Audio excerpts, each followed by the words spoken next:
다 같이 성경을 들고 일어서시기 바랍니다. 봉독해 드릴 하나님의 말씀은 창세기 27장 1절에서 4절 말씀을 제가 봉독해 드리겠습니다. 이것은 하나님의 말씀입니다. 이삭이 나이가 많아 눈이 어두워 잘 보지 못하더니 맏아들 에서를 불러 이르되 내 아들아 하매 그가 이르되 내가 여기 있나이다 하니 이삭이 이르되 내가 이제 늙어 어느 날 죽을는지 알지 못하니 그런즉 내 기구 곧 화살통과 활을 가지고 들에 가서 나를 위하여 사냥하여 내가 즐기는 별미를 만들어 내게로 가져와서 먹게 하여 내가 죽기 전에 내 마음껏 내게 축복하게 하라. 아멘. 네, 앉으시기 바랍니다. 지난주에는 창세기 26장에 대한 설교를 지난주에 마쳤습니다. 이번 주에는 27장의 내용에 대해서 이제 제가 설교를 합니다. 성경을 볼 때에 새로운 장으로 들어갈 때에는 우리가 항상 전에 있었던 문맥에 있던 그 장과 연관성을 우리는 살펴봐야 됩니다. 그리고 내가 지금 보고 있는 이 장에 이 내용이 어떻게 구성이 되었을까에 대한 그 구조라 그러죠. 스트럭처를 우리는 먼저 정리를 하고 충분하게 전체적인 윤곽을 잡은 다음에 우리가 이제 본문을 봐야 됩니다. 또 성경은 여기서 끝나는 게 아니죠. 그리고 나서 이제 다음 장까지도 우리가 헤아려 볼 수 있으면 우리가 읽고자 하는 그 장의 내용, 그러니까 곧 27장의 내용을 충분히 우리가 이해할 수가 있습니다. 그래서 오늘 27장을 들어가면서 서론적으로 제가 몇 가지를 좀 말씀을 드리려고 하는데요. 27장은 25장과 26장과 28장까지의 하나의 큰 덩어리를 읽어야 됩니다. 그러니까 이제 문맥을 볼 때 제가 덩어리라고 하는 작은 덩어리가 있고 큰 덩어리가 있어요. 이제 문맥에 대한 크기가 그렇다는 이야기죠. 그래서 27장을 사실 들어가면서 제가 성경을 쭉 보니까 25장부터 28장까지를 하나의 큰 문맥이죠. 큰 덩어리로 먼저 우리가 이해를 하는 가운데에 27장을 보면 또 충분히 우리가 이해가 더 깊어질 수가 있습니다. 우선 창세기 25장은 다 설교했던 내용이잖아요. 아브라함이 죽은 이후에 이삭의 내러티브가 시작이 되고 그러면서 이삭의 내러티브는 간략하게 족보가 시작이 되면서 곧바로 리브가의 임신 사실이 나오죠. 그리고 이 리브가의 임신은 상당히 특별한 내용을 담고 있습니다. 쌍둥이를 임신을 했는데 두 아이들이 태중에서 너무 격렬하게 싸워요. 오죽하면 리브가가 그 문제 때문에 하나님께 기도를 했겠습니까? 기도 가운데 하나님의 예언적 계시가 임하지요. 내 태중에 두 민족이 있고 큰 자가 작은 자를 섬기고 두 민족은 태 속에서부터 나누어질 것이라고 하는 이게 바로 예언적 계시입니다. 그러나서 이제 에서와 야곱이 태어나고 어린 시절이 생략을 하고 곧바로 청년기 상태로 넘어갑니다. 그래서 청년기 상태에서 중요한 사건 하나를 클로즈업 시키는데 그게 뭐냐면 에서가 들에 나가서 사냥을 하고 기진맥진했을 때 야곱이 집에서 죽을 쓰고 있었죠. 그죠? 렌틸 콩에 같은 팥죽이 아닙니다. 그 당시에 그 지역에 근동 지방에 렌틸 콩에 부리에 있는 그 다 설교를 했던 거예요. 그 배가 고프니까 거기서 이제 팥죽을 음식을 달라고 하니까 야곱이 뜬금없이 형의 장자권을 내게 팔라라는 말이 나오죠. 다 우리가 들었던 얘기입니다. 거기서 그래 네가 형해. 그러고 넘어가면서 26장을 들어오면 야곱과 에서에 대한 내러티브는 중단이 되고 이삭의 내러티브가 이어지죠. 그러다가 이제 34절과 35절을 보면은 이제 에서에 대한 내러티브가 갑자기 툭 튀어나와요. 그 34절과 35절에 와예라라고 하는 이 단어는 히브리어의 문장을 보면은 본문이 전환되어지는, 여기서 새로운 일이 이루어진다라고 하는 와예라라고 하는 동사가 나온다라고 말씀했습니다. 이번 주 설교도 이 동사가 또 나와요. 그러고 나서 이제 에서가 40세에 헷 족속의 2명의 여인을 아내로 삼는 것에 대해서 나오고, 지난주에 제가 이 부분에 대해서 말씀을 드렸습니다. 그래서 에서가 헷족 속의 두 여인을 아내로 삼은 이 내용을 이해하는 사람은 27장에 이제 이번 주부터 시작하는 설교가 제가 한 7시간 정도 설교를 할 거거든요. 이 27장에 대한 이 내용을 지난주에 말씀드린 대로, 에서가 이삭의 장자로서 언약의 축복의 권을 받아야 되는데 야곱에게 내려가잖아요. 근데 이 과정이 사실 좀 불미스러운, 불의한 방법을 통해서 내려가기 때문에 자칫 잘못하면 여기서 리브가와 야곱에 대해서 많은 사람들이 이제 부정적인 의도로 돌을 던질 수가 있지만, 26장의 34절과 35절에 에서의 40세 때에 그 헷족 속의 두 여인을 만났던 지난주의 설교를 이해한 사람들은 이제 27장에 와서 이제 이삭이 축복하는 이 내용 속에서 이삭은 착각하고 에서인 줄 알고 축복하잖아요. 실제적으로는 야곱이 그 자리에 들어가 있습니다.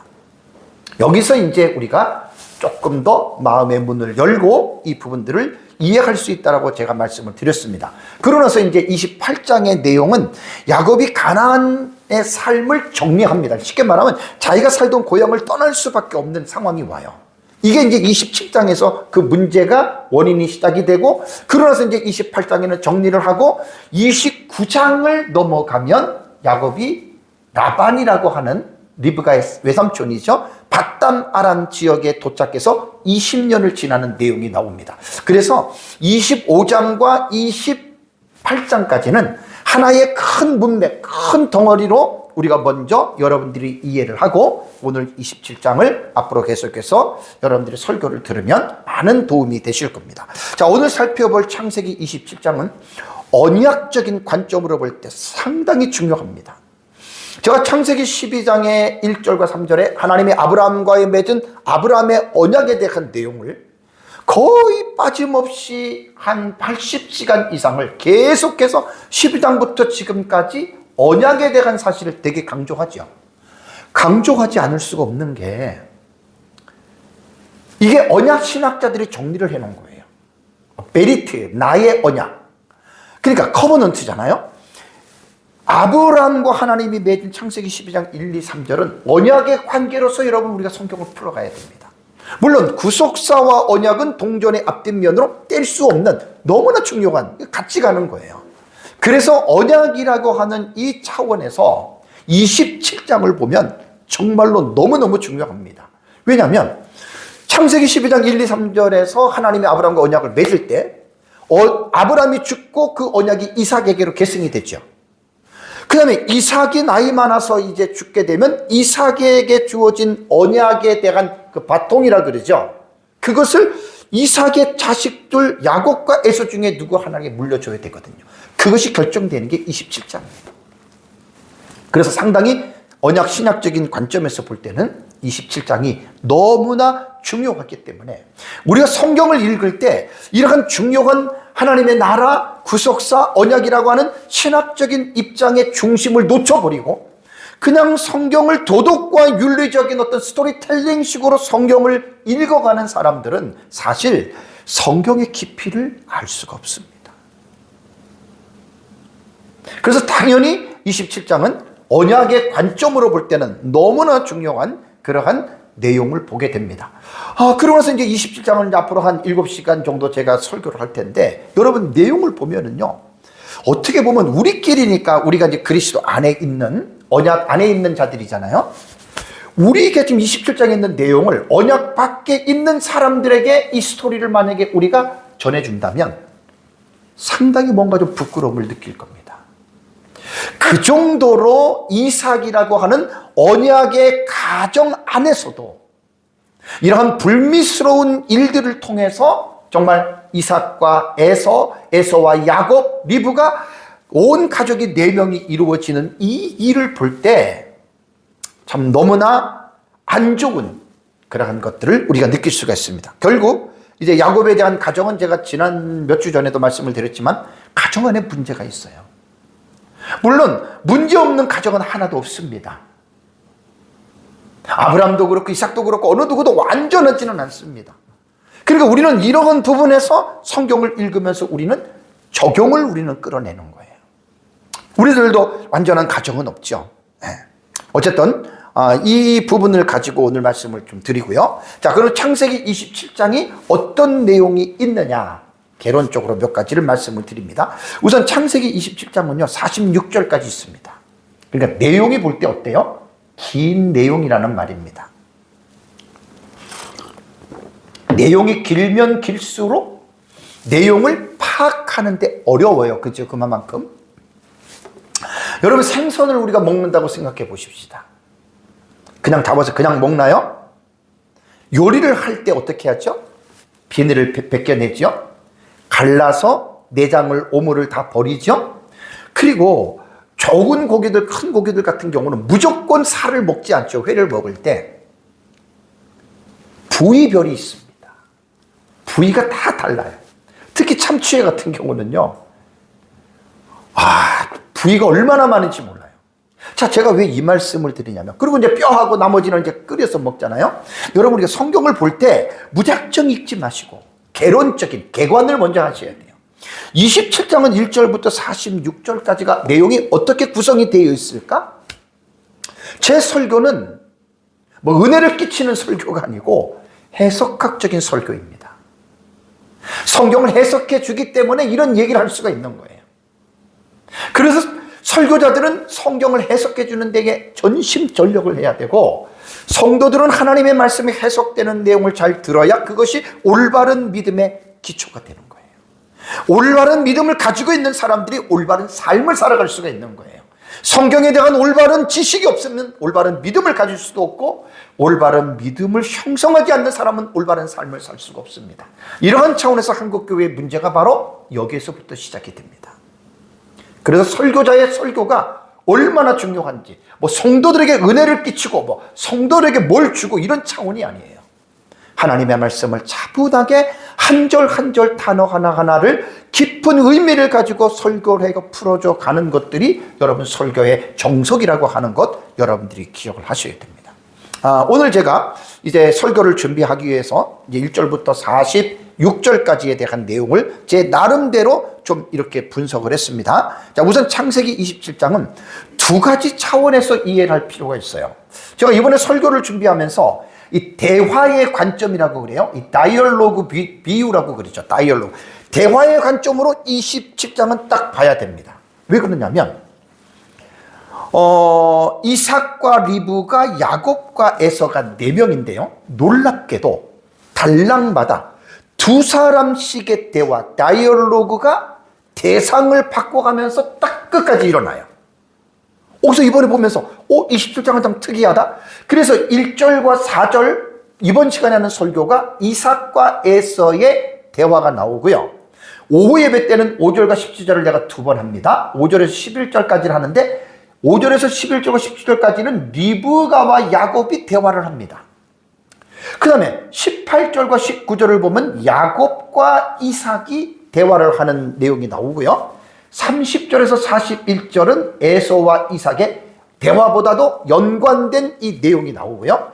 42절에서 45절은 리브가와 야곱에 대한 내용이 나오고, 그 다음에 46절 한 절에는 리브가와 이삭에 대한 대화가 짤막하게 한번 나옵니다. 그래서 이번에 내가 창세기 27장을 연구를 하면서 대화의 관점으로 이렇게 단락이 구분이 되는구나 라고 생각을 하고, 두 번째는 이제 중요한 거죠. 내용상으로 구분을 해야 됩니다. 도대체 1절에서 46절은 어떤 내용일까? 자, 1절에서 4절 내용은 이삭이 나이가 들어서 에서에게 축복할 의사를 이제 말하는 내용이 1절과 4절입니다. 그래서 오늘 제 설교의 제목은 이삭이 맏아들 에서에게 죽기 전에 마음껏 축복할 것을 말하다. 이게 1절과 4절이고요. 5절과 17절의 내용은 리브가가 야곱에게 거짓을 종용하고 그 다음에 함께 거짓을 공모합니다. 이것을 제가 이제 오후에 요거하고 다음 주에 오전에 이것을 2시간으로 제가 나눕니다. 다음에 18절에서 19절을 여러분들 읽어보시면 야곱이 아버지 이삭을 속이고, 이게 드라마틱한 거예요. 상당히 드라마틱한 거예요. 에서가 받을 복을 가로채어서 그 축복의 기도를 받습니다. 참 정말 기상천외한 이런 일이 벌어지죠. 다음에 30절에서 36절은 에서가 자신이 받을 복을 야곱이 가로챈 것을 알아요. 그리고 통곡합니다. 그리고 이제 37절과 이어지는 39절을 보면 에서가 아버지 나에게도 복을 주세요. 축복해 주세요 라고 할 때 이삭이 에서를 위해서 축복하는 기도의 내용을 한번 보세요. 다음에 41절과 45절은 에서가 극단적인 분노가 폭발합니다. 저거 죽여야 되겠다. 아버지 죽으면. 이때 리브가가 개입을 합니다. 그래서 야곱을 피신시킬 도피처를 계획을 세우고 마지막 절 46절은 리브가가 남편 이삭에게 나는 지난주에 잠깐 말씀드렸잖아요. 해족속의 두 며느리 때문에 나는 인생이 살기 싫어 이러면서 46절에 이르는 27장의 내용이 딱 단락이 마감이 됩니다. 자, 여기서 이제 제가 첫 번째 시간에는 이제 1절에서 4절 이 내용을 가지고 여러분들에게 말씀을 제가 드리기로 하겠습니다. 자, 1절과 4절은 이삭이 노년의 에서에게 내가 마음껏 너를 축복하겠다. 그래서 사냥해서 음식을 별미를 만들어 와라 이 내용이거든요. 그러면 이제 27장을 첫 번째 딱 들어가면 우리말 성경은 이삭이 나이 많아 눈이 어두워져 이렇게 나오잖아요. 그죠? 근데 히브리어 원문에는 첫 번째의 단어 동사가 와예히, 지난주 오예배 때 말을 했잖아요. 창세기 26장 34절과 35절에도 원문을 보면은 와예히가 먼저 딱 나와요. 이 와예히라고 하는 여러분 이 단어는 동사는 이게 그리고 뭐뭇이 있었다 일어났다라는 뜻으로 이 동사가 먼저 탁 나오는 문장은 새로운 단락이 시작이 된다는 말이에요. 물론 우리말로 읽어도 이삭이 나이가 많아 새로운 단락이로 느껴지지만 히브리어 같은 경우는 히브리어를 보시는 분들은 와예히가 나오면 정확하게 이제 새로운 사건이 새로운 단락으로 전환이 되는구나라고 이렇게 여러분 이제 우리가 기본적으로 읽을 수가 있습니다. 자, 그러면 1절 말씀을 보면은 1절 초반절에는 이삭이 나오고요. 나이가 많아라는 말이 나옵니다. 와게히 이런 일이 있었다라고 말을 하면서 키라고 하는 이게 이제 여러분들한테 제가 몰라도 되지만 이유 접속사라고 얘기를 했죠. 키는 이유 접속사만 말하는 게 아니에요. 시간적인 어떤 그러한 접속사 뭐뭐 할 때 이렇게도 접속사가 하나가 아니라 여러 가지로 쓰여지잖아요. 그죠? 근데 중요한 거는 뭐냐면 접속사 이후에 접속사절이라고 이야기를 해요. 그러니까 이 키 접속사 이후에 나오는 내용이 어떤 내용이냐. 그게 뭐냐면 이 키절 이때 전체절이 시간과 상황에 대한 사실을 묘사하고 있는 거예요. 물론 우리가 문법적인 설명이 없어도 읽어보면 나와요. 이삭이 나이가 많아 눈이 어두워 잘 보이지 못하더니. 자, 시간적인 개념이 여기 들어가죠. 상황, 눈이 어두워서 잘 보이지 못한다. 나이가 많다라고 하는 말은 자켓이에요. 이거는 칼 완료태는 이미 나이가 많아졌다예요. 미완료태 같은 경우는 나이가 많아질 것이다는데 이 완료태는 이미 상황이 그렇게 되어졌다라는 말입니다. 자, 전문맥인 창세기 26장 34절에는 에서가 40세에 해촉 속의 두 여인을 맞이했다라고 하는 사실을 지난주 오후에 때 말씀을 드렸죠. 이삭이 60세에 에서와 야곱을 낳았어요. 40에 결혼해서 20년 만에 에서가 40세에 해촉 속의 두 여인을 아내로 맞았으니까 이삭의 나이는 100살이 되겠죠. 그죠? 창세기 27장의 내용은 이삭이 100살이 이미 지난 나이예요. 근데 딱 100살이 지난 게 아니라 에서가 두 여인을 지난 그 이유가 되니까 프란츠 델리치, 카일 델리치라고 하는 카일 델리치, 프란츠 델리치가 쓴 구약의 유명한 구약의 주경학자들이거든요. 그 프란츠 델리치를 보면은 이때의 나이를 약 137세로 추정을 합니다. 대부분 성경을 우리가 공부할 때 자세하게 주해 연구를 하지 않는 분들은 이런 것들을 못 잡아내지만 저는 계속 주해 설교를 하니까 하나하나를 지금 잡아가는 거예요. 거의 이때가 131세로 저는 보지만 프란츠 델리치에 의하면 이제 이 어떤 학자들은 137세로 보거든요. 그럼 여러분 지금 우리가 이 27장에 들어와서 이때가 도대체 시간적으로는 이삭이 나이가 어떻게 됐을까? 야곱과 에서는 나이가 어떻게 됐을까? 이 정도는 여러분 우리가 기본적으로 생각을 해야 되잖아요. 자, 그러면 야곱의 나이를 한번 계산을 할 때 역추적을 해야지 이 계산이 나와요. 저도 설교를 준비하면서 이번에 참 전에 잘 몰랐던 거를 이번에 제가 공부를 많이 했습니다. 자, 그러면 야곱의 제가 131, 137세라고 하는데 이게 어디에서 그거가 나오냐? 성경에서 다 나와요. 성경에서. 자, 야곱이 이제 후 문맥으로 가면 야곱이 창세기 47장 9절에 보면은 바로 앞에 섰을 때 130세라고 이야기를 했습니다. 그냥 시간상 탁탁탁 기억만 하고 넘어가면 해답이 딱 나와요. 그러면 야곱이 130세면 이삭이 만약에 살아 있었다면 이삭의 나이가 60살 차이가 나잖아요. 그죠? 그럼 이삭은 190살이 됐죠. 그럼 이삭은 몇 살에 죽어요? 180세, 185세? 아닙니다. 180세 같은데? 180세에 죽는 걸로 나와요? 그러면 10년이 되는 거예요, 10년이. 자, 그러면 두 번째 보면 야곱의 자식이 12명이잖아요. 그죠? 그것도 역으로 계산을 하면 요셉이 애굽에서 총리가 됐을 때의 나이가 여러분 몇 살인 줄 아십니까? 30세죠. 그죠? 여기 41장 46절에 나와요. 총리가 될 때 나이, 그러고 나서 풍년의 기간이 7년이 지나고 흉년이 7년이 나오는데 2년 때 접어들었을 때 야곱의 일가가 애굽으로 이주합니다. 이게 45장 6절이에요. 그러면 야곱이 애굽에 도착했을 때의 요셉의 나이는 39살이라는 말이에요. 30살에서 7년 풍년 뒤 흉년 2년이 추가가 되면 정확하게 나이가 나옵니다. 자, 야곱이 그렇다면 요셉을 낳을 시점이 언제인가? 야곱의 나이 130세에 요셉이 나이가 39세였기 때문에 야곱이 요셉을 낳은 시기는 91세가 됩니다. 정확합니다, 이거는. 그러니까 야곱이 요셉을 낳을 때가 12아들 중에 11번째잖아요. 91살 때에 지금 이제 야곱을 낳았다라고 여러분 생각하면 되고요. 자, 그러고는 역추적이에요. 위에서 밑으로 내려가는 거예요. 야곱의 하란이 거주했던 기간이 창세기 31장 41절을 보면 20년을 지냈습니다. 몇 날만 갔다가 와 했는 게 그게 몇 날이 20년이 된 거예요. 그리고 요셉은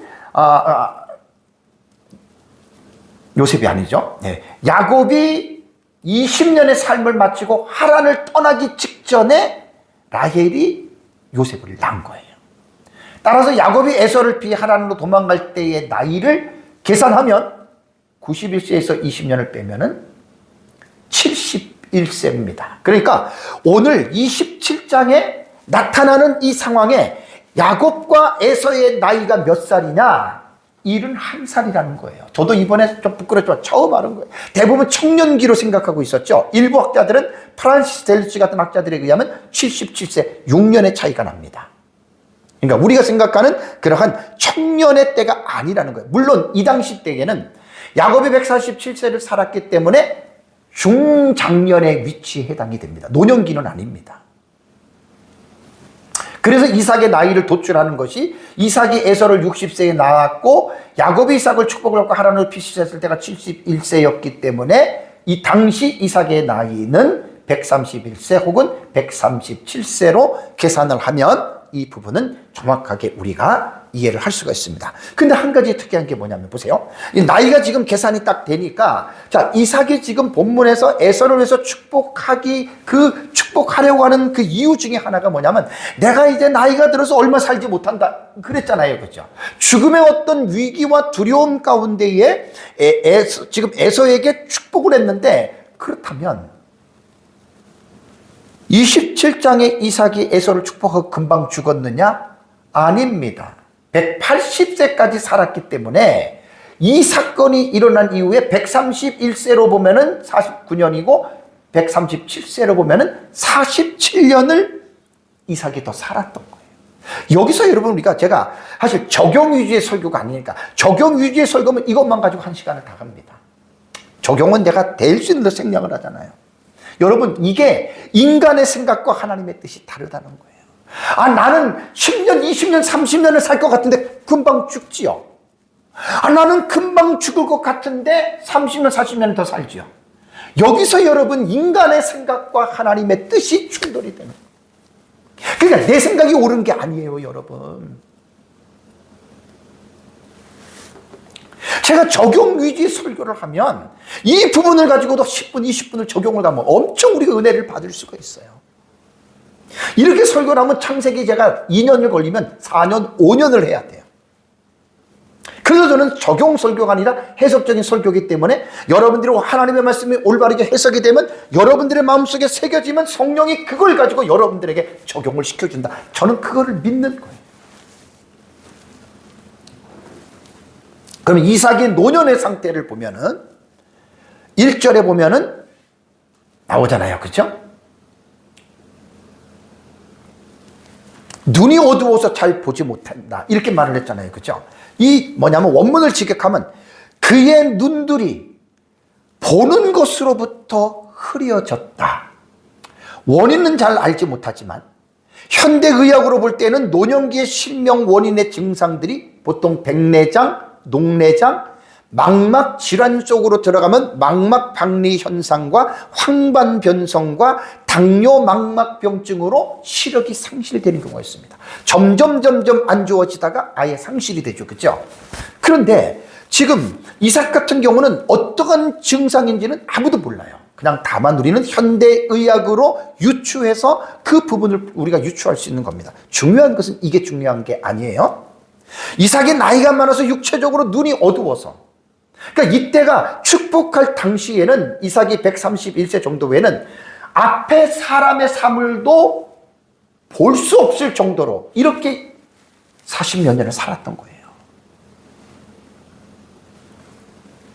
여기서 이제 중요한 게 뭐냐면 단순히 눈이 어두워졌다고 하는 육체적인 어떤 어두움을 보는 것이 아니라 칼빈과 같은 개혁신학자들은 거의 다가 영적인 분별력의 약화를 이 본문에 같이 포함해서 중의적으로 읽습니다.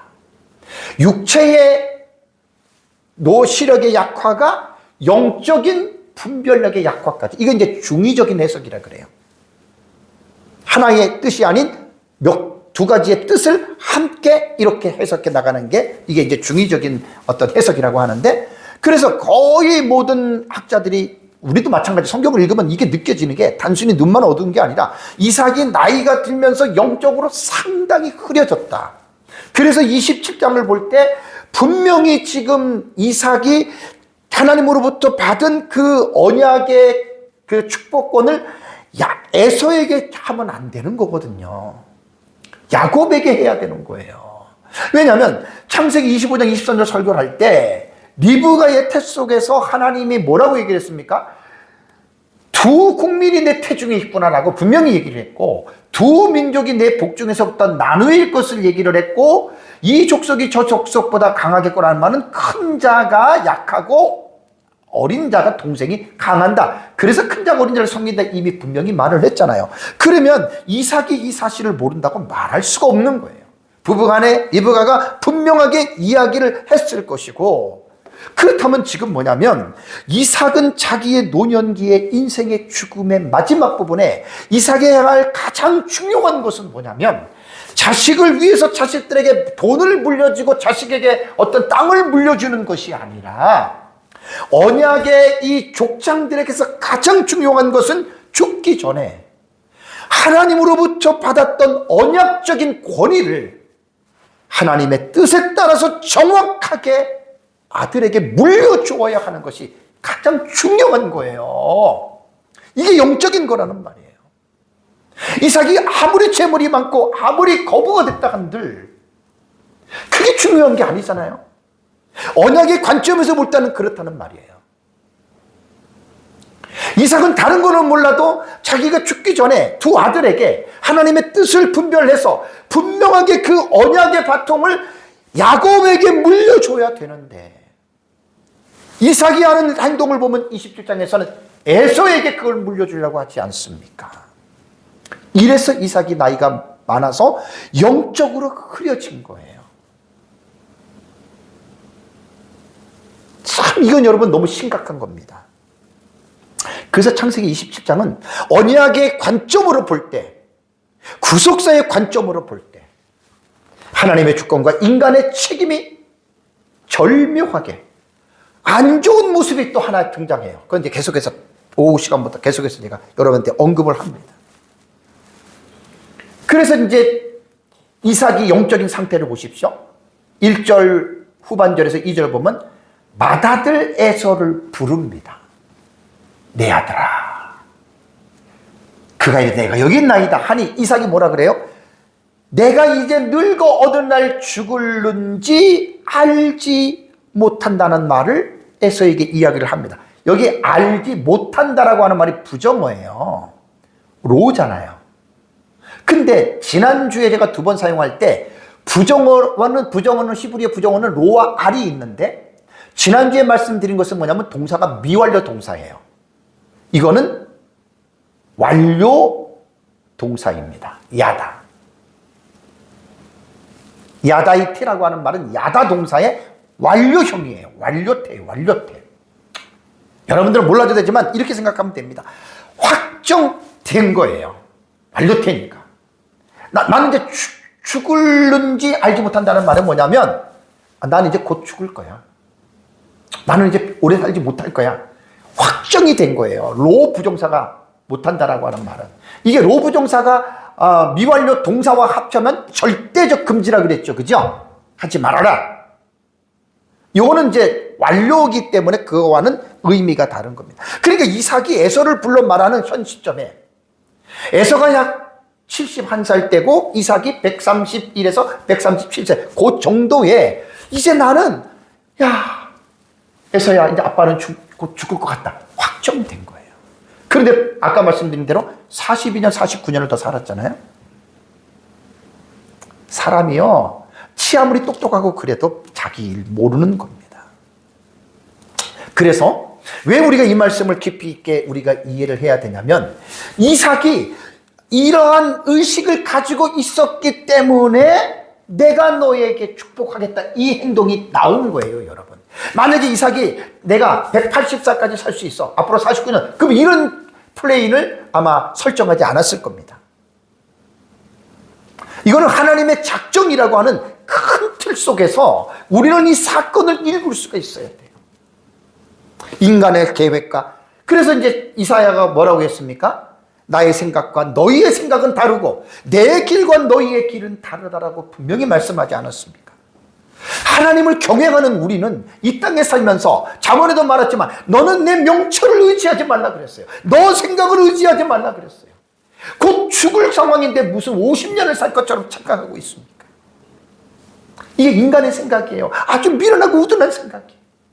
내일을 알지 못했기 때문에 오늘의 내 삶의 마지막이라고 하는 의식을 가지고 하루하루를 살아가세요. 저도 그렇게 살아가요. 내가 언제까지 산다라고 하는 보장이 어디 있습니까? 100살이요? 100살은 2, 3%도 안 돼요. 100살까지 사는 사람은 2% 이하예요. 보통 80대 전후에 다 죽습니다. 우리가 성경을 통해서 인간의 계획, 내 생각, 내 꾀가 얼마나 우스운지를 발견하게 됩니다.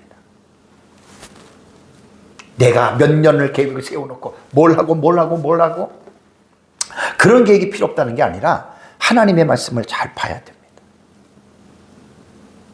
이런 위기의식 때문에 사실은 에서에게 자기가 복을 주겠다라는 결심을 했고요. 3절과 4절의 말씀이 이게 이제 설교를 준비하다 보니까 3절과 4절이 이런 내용입니다. 그런즉 내 기구 곧 화살과 통을 그 다음에 보니까 가지고 들에 가서 나를 위하여 사냥하여 내가 즐기는 별미를 만들어 내게로 가져와서 먹게 하여 죽기 전에 내 마음껏 내게 축복하게 하라. 하나 둘 셋 넷 다섯 여섯 일곱 여덟 개 동그라미 게 이게 뭔 줄 아세요? 이게 동사예요.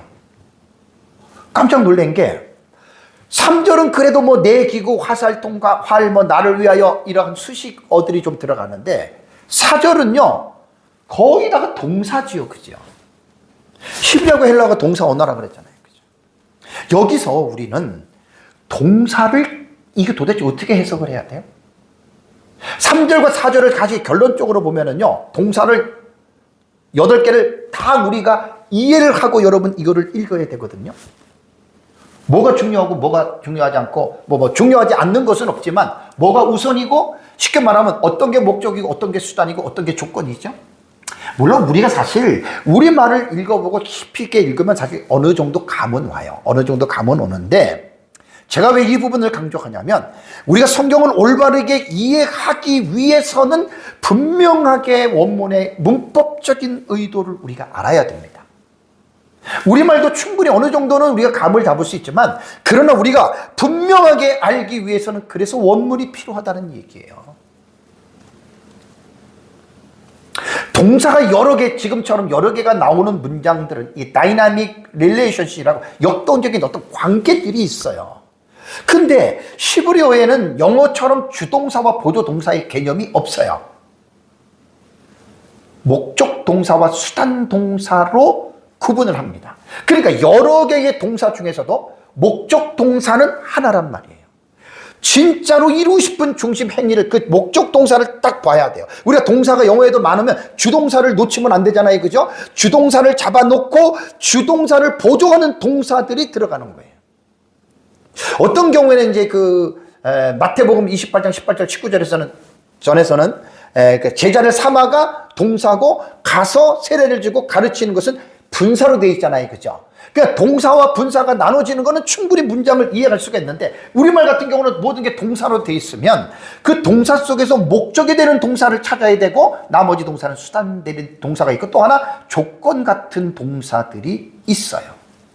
목적과 수단은 완전히 다르죠. 수단 동사는 목적을 이루기 위한 도구로 사용되기 때문에 8개의 여러분 이 동사 속에도 우리가 이 동사를 잘 이렇게 분석할 수가 있어야 됩니다. 자, 20장 3절에 보면 그런즉 내 기구를 곧 화살통을 가지고 동사지요, 가서 동사지요, 사냥하여 3개 동사가 나오죠. 이 세 단어 모두가 다 칼 능동태 명령형입니다. 칼은 능동태예요. 명령형이에요. 아버지 이삭이 야곱에게 명령하는 거예요. 근데 여러분 여기서 하나 이번에 제가 이제 공부를 하면서 여러분들은 그냥 몰라도 되는데 그냥 의미만 간단하게 말씀드릴게요. 사냥하여라고 하는 이 예추다라고 하는 여러분 이 단어가 상당한 의미가 있어요. 통사로운 의미로 그냥 넘어갑니다. 여기서 이제 여기 3개 동사 중에 중요한 거라면 목적 동사가 사냥하라예요. 사냥하라. 이게 목적이 사냥하라예요. 나머지 수단 동사는 취하러 활을 취하고 그리고 짐승을 잡으러 나가라. 이건 수단이라는 말이에요. 그 중요한 건 3절에서는 목적 동사가 이제 사냥하라 이거든요. 근데 사냥하라라고 하는 단어를 제가 분석을 하면서 공부를 하다 보니까 외추다는 추드라고 하는 이 단어인데요.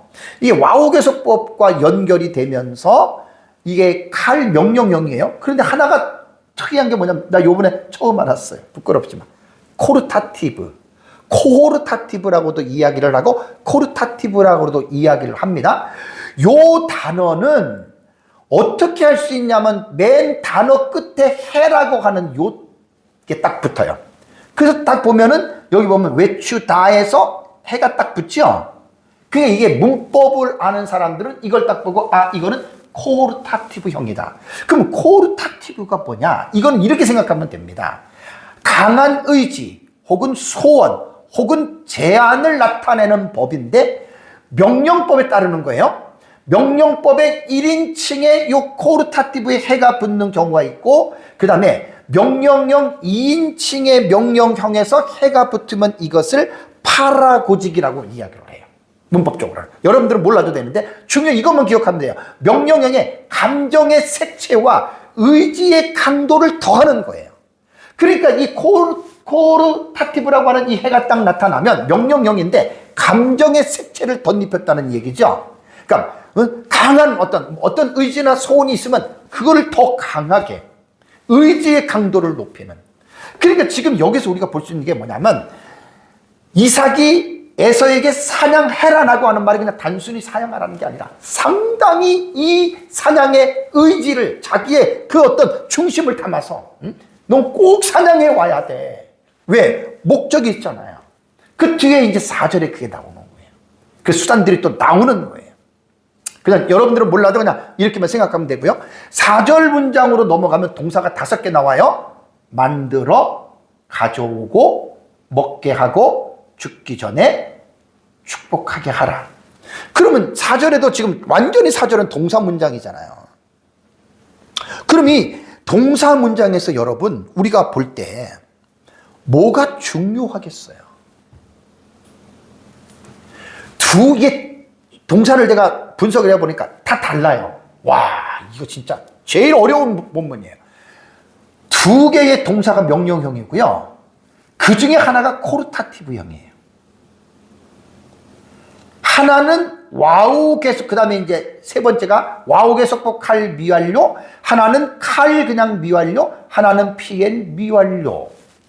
여러분들은 모르셔도 돼요. 그냥 이렇게 차이가 난다라고만 이야기하고 제가 설명은 여러분들에게 얘기하는 설명만 여러분들이 딱 챙기시면 됩니다. 만들어, 가져오고, 먹게 하고. 여기 이제 보면은 이제 그 먹게 하고부터가 이제 미완료가 나오잖아요. 그런데 여러분들 이거는요 상당히 중요한 의미를 갖고 있어요. 뒤에 제가 다시 여러분들에게 말씀을 드립니다. 자, 그렇다면 아까 이제 동사를 봤을 때에 제가 신텍스라고 하는 그 통사론으로 보고 의미론으로 사실은 이해를 해야 돼요. 그러니까 통사론이라고 하는 말은 뭐냐면 법이 딱 정해져 있어. 히브리어 동사는 태가 7개입니다. 그 다음에 법이 있습니다. 그 다음에 시상이 있습니다. 완료나 미완료나. 그 다음에 이제 성수격 이게 나오거든요. 그런데 동사는 문법적으로 볼 때는 딱 정해져 있지만 의미론적인 해석을 해야 돼요. 여기 지금 말처럼 동사가 5개 나와요. 근데 이 5개가 모든 동사를 컨트롤할 수 있는 그 문법이 없어요. 코르타티브 같은 그런 경우는 특별하게 이제 그 동사를 강조해가지고 목적으로서 세울 수는 있지만 나머지 수단이라든가 조건 같은 경우는 의미론적으로 그 본문을 봐야 됩니다. 우리말도 쉽게 읽으면 나름대로 정리가 되지만 정확하게 하려면 원문을 반드시 볼 필요가 있어요. 그래서 여기에 보면은요 4절에 5개의 동사는 먼저가 목적 동사가 축복하답니다. 꼭 잊지 마세요. 축복하다가 목적이에요. 사실 이 축복하다라고 하는 말은 3절까지 8개의 동사를 마지막으로 쭉 세우는 게 축복하다가 이게 목적 동사예요. 그 다음에 이걸 중심으로 먹겠다라고 하는 조건 동사가 나오는데 이건 제가 작동의 시기에 멋있는 말인데 설명 안 할게요. 작동 스위치는 되게 멋있는 표현인데 이거 하다 보면 시간이 지금 지납니다. 그리고 나서 요리하다 가져오라가 수단 동사들이에요. 그 다음에 내가 죽기 전에라고 하는 말은 시간 동사로서 그냥 에서의 마음을 좀 조급함을 보는 거예요. 왜? 내가 이제 죽게 됐으니까 빨리빨리 일을 처리해야 되겠다. 이렇게 지금 보는 거예요. 4절에서 미완료 동사가 3개 나온다 그랬죠. 먹는다, 죽는다, 축복하게 하라. 시간상 다 자세하게는 못합니다. 히브리어 미완료는요 단순히 미래만을 말하는 게 아니라 이 행동이 완료되지 않았으니까 이제 앞으로라고 하는 미래적인 의미를 갖고 있지만 그렇다고 모든 것을 미래로 보지 않습니다. 동작이 아직 완료되지 않았기 때문에 지속적으로나 반복적으로나 의지나 목적의 상태를 나타나는 걸로 이 미완료는 사실 해석을 해야 돼요. 그러니까 본문은 먹는다, 죽는다, 축복하라 이게 미완료가 3개라 그랬잖아요. 이것은 어떻게 우리가 해석을 해야 되냐면 앞선 명령들 있죠. 가져와서 만들어라. 이게 앞선 명령이잖아요. 그죠? 그 2개 명령어가 있다 그랬잖아요. 하나에 코르헤티브가 있고 하나는 명령형이라 그랬잖아요. 이게 뭐냐면 앞선 명령들이 이루어졌을 때 반드시 뒤따르는 결과 A 하라 그래야만 B 하게 될 것이다. 그래서 먹는다, 죽는다, 축복하다가 A가 먼저 했을 때 쉽게 말하면 만들어서 가져와라. 이것이 형성이 됐을 때 이제 B하게 될 것이다. 미완료가 이렇게 되는 거예요. 조금 어렵죠? 여러분, 우리가 설교를 편하게 들으려고 생각하지 마세요. 하나님의 말씀을 해석하는데 무슨 편할 걸 생각하세요? 공부를 하셔야죠. 그래야 우리가 이 문장이 무엇을 의미하는지를 여러분 우리가 알 수가 있는 거예요. 그러니까 3절과 4절에 나열된 지금 8개의 동사를 하나로 쫙 제가 정리해서 말씀을 드리면 가장 중요한 동사가 축복하게 하라입니다. 이게 가장 중요한 동사예요. 축복하게 하라. 이게 8개 동사 중에 목적격이에요. 목적격. 이것을 축복하게 하기 위해서 너는 활을 가지고 들에 나가서 그 다음에 나를 위해 사냥을 하고 내가 즐기는 별미를 만들고 내게로 가져와서 먹게 하라. 죽기 전에 뭔 목적으로요? 이거 축복하기 위해서. 여기서 이제 동사 문장에서 우리가 눈에 딱 띄는 게 뭐냐면, 이건 되게 중요한 게 뭐냐면, 야곱은 지금 이삭이 3절과 4절에 8개의 동사를 사용하는데 이 동사에 가요. 거의 다 축복하게만 빼놓고요. 나머지 보면 전부 다 나를 위하여 별미를 내가 즐기는 보세요. 내게로 내가 내 마음껏 공통으로 느껴지는 뉘앙스가 뭐예요? 자기 중심이에요. 자기 중심. 자, 왜 제가 이 말씀을 여러분들에게 말씀을 드리냐면 이삭이 하는 지금 시행하려고 하는 일은 보통 일이 아닙니다. 자기가 죽게 됐으니까 자기가 아브라함으로부터 물려받은 언약의 그 권위를 자기도 자식에게 계승을 해야 되는 정말로 중요한 그런 상황이거든요. 근데 이 상황 속에서 하나님의 뜻을 분별하고 주의 뜻이 무엇이고 하나님이 무엇을 원하는지에 대한 어떤 그런 의미에 대한 동사가 나와요, 안 나와요? 하나도 안 나와요. 전부 다 뭐지요? 내 입맛, 내가 즐기는 고기. 그래서 이삭이 나이가 들을 때 영적으로 이렇게 혼미하게 흐려졌다는 말이에요. 사람은 말과 행동을 보면 그 사람의 영적인 상태를 우리가 읽을 수 있어요. 점쟁이로서 상대방의 심령을 깨뚫는 게 아니라 그 사람의 말과 행동을 보면 이 사람이 육적인 삶을 추구하는지 영적인 삶을 추구하는지 그 사람의 말과 행동 속에 나타납니다. 속일 수 없습니다. 이 동사들이 다 누구에게 집중이 돼 있어요? 자기에게 돼 있죠. 미완료 동사는 이런 내용입니다. 먹게는 단순히 미래에 먹겠다는 것이 아니에요. 앞에 명령어 가서 잡아와라, 만들어 와라, 그러면 내가 먹을 것이다, 이러한 뜻입니다.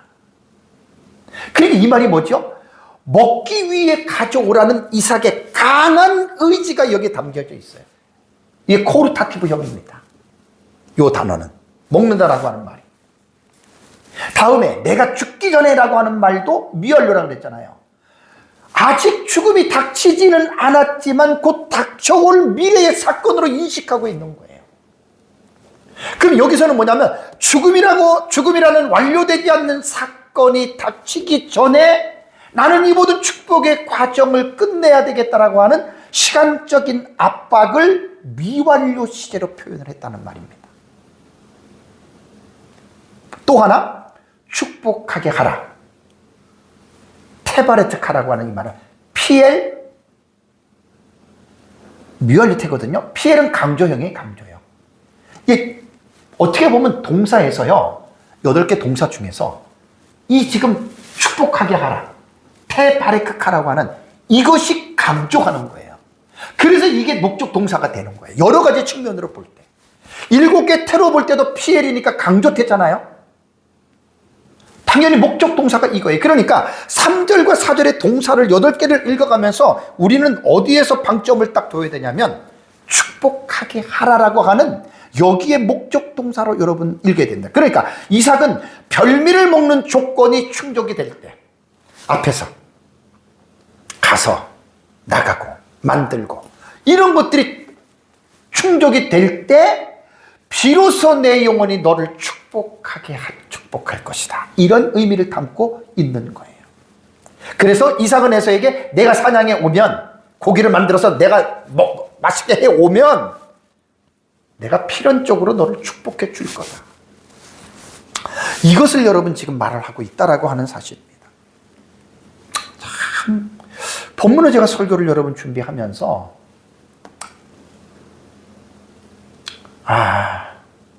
저도 이제 나이가 이제 60대 이제 후반으로 들어가잖아요. 대부분 나이 들면은 노망이 난다라는 말이 틀린 말이 아닙니다. 그만큼 흐려져요. 저 이 설교를 준비하면서 주님, 내가 나이 들어가면서 영적인 분별력이 흐려지지 않게 해달라. 그건 간단해요. 하나님의 말씀이 멀어지면은 반드시 100% 영적인 분별력이 흐려집니다. 말씀을 가까이 할 때에는 거의 흐려질 수가 없습니다. 제가 지금 받은 최고의 복이 저는 성경 연구라고 생각해요. 매주 하는 일은 제가 왜 사느냐? 나는 매주 설교 2편의 설교를 만들기 위해서 저는 살아요. 솔직한 얘기로. 제 아내가 증인이에요. 그게 내 인생의 목적이에요. 2편의 설교를 지금 만들어내는 거예요. 매주. 이것 때문에 전 사는 거예요. 그러니까 8개의 동사를 여러분 딱 분석해 보면 결론적으로 축복하게 하라가 목적이에요. 먹는 것은 조건 동사예요. 요리하고 가져오는 것은 수단 동사예요. 죽기 전이라고 하는 말은 뭐냐면 시간을 제한하는 용도로 이 동사가 여러분 사용을 했다라는 말입니다. 자, 그러면 이삭의 입에서 나온 동사들은 뭡니까? 거의 다가 오직 하나, 고기 먹고 싶다. 그거 잡아와라.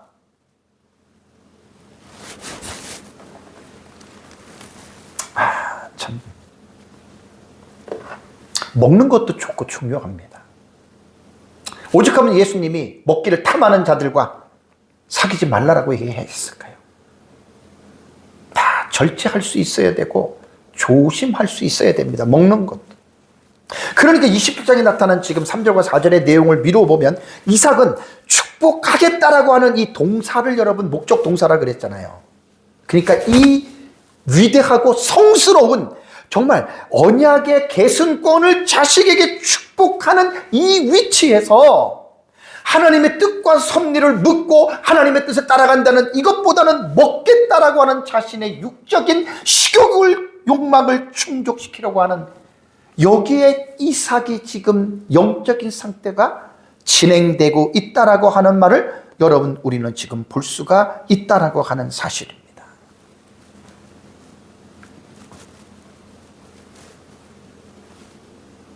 상당히 저런 이 본문에는 중요합니다. 사실 우리는 앞에서 성경을 쭉 공부를 했잖아요.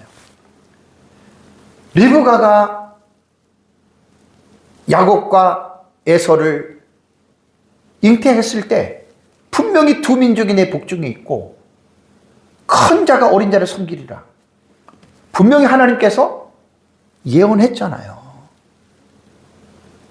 영적인 가장의 역할이 뭡니까? 하나님의 계시를 그대로 후손들에게 나눠주는 게 영적인 가장이 해야 할 일 아닙니까? 이게 중요한 일이죠. 근데 하나님이 작은 자에게 아브라함에게부터 받은 그 언약의 계승권을 작은 자에게 물려줘야 되는데 이삭이 나이가 들어서 영적으로 혼미스러워지니까 하나님의 뜻을 거역하고 불순종하는 이러한 큰 죄를 지금 이삭이 짓고 있다라는 말입니다. 여기에 리브가가 개입을 합니다. 오후 예배 시간에 이어집니다. 리브가가 개입을 하고 야곱을 끌어들입니다. 그래서 야곱에게 종용을 합니다. 엄마 말을 들어라. 그리고 나서 죄를 공모합니다. 둘이서 짜는 거예요. 이건 제가 그 다음 시간에 중요한 일이기 때문에 말씀을 드리겠습니다. 우리는 하나님의 선한 목적이 이루어지는 과정 속에서 우리가 그 선한 목적이 이루어지는 과정 속에서 과정 자체가 불이하면 여러분 그건 잘못된 겁니다. 잘못된 과정을 갖다가 하나님의 뜻이라고 말을 한다면 하나님의 주권적 은혜를 훼손시키는 사람입니다. 이런 경우들 되게 많습니다. 우리가 말은 정확하게 해야 됩니다. 내 잘못은 내 잘못이라고 분명하게 말할 수 있는 그 정직성이 있어야 돼요. 많은 사람들이 정직하지 못해서 자기의 잘못을 여호와 이름으로 망령되게 일컫는 하나님의 예정, 하나님의 작정, 하나님의 뜻으로 포장해서 이중적인 죄를 짓는 대죄예요. 어떻게 보면 설교자들이 하나님의 말씀의 깊이를 모르면 이런 잘못을 얼마나 많이 저지르는지 모릅니다. 지금 목회자들의 사역을 제가 17년째 하는 사람인데 왜 그걸 모르겠어요. 설교를 들어보면 진짜 안타깝습니다. 그러니 성경을 제대로 배우지 못한 성도들 30년, 40년, 50년을 신앙생활을 해도 하나님의 말씀에 근거해서 신앙생활을 하는 사람들이 의외로 많지 않다는 거예요. 성경을 제대로 못 읽는데 무슨 그 믿음이 진짜 믿음입니까?